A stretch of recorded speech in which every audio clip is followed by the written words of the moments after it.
tầm hôm này dân cắt hái cứ nó so pram hôn cả lá bà tụi mọi dân thưa ca cho với ông ôn cả lại tắt trâu lắm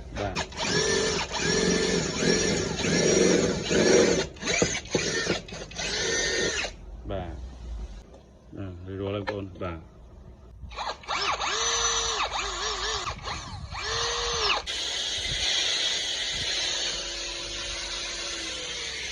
tụi mọi dân thưa ca đã cả su dương ôn cả su dương cắt phí đặt nông muối cài môi một nó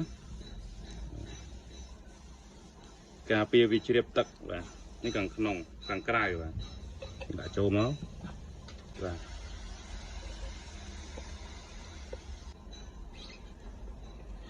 và chua với ông những cái rau bao bì và giờ mới những khu vực càng nồng của nó nhưng thằng mấy cắt video việt trâu cho môi đang ăn đấy bông đã trâu đó gặp nhóm mà ta khuya bông ổn và ta khuya nhóm vô khuya do mong và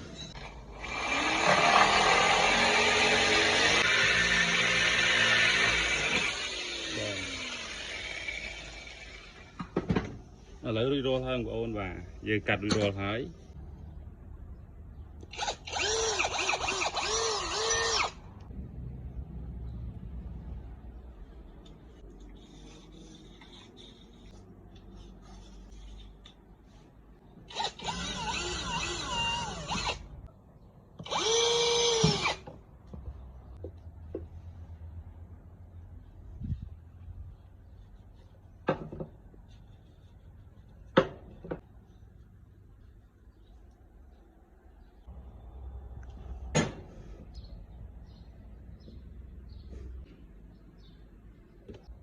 lấy giúp chụp video thôi ông ôn đây đầu vẽ dương trời to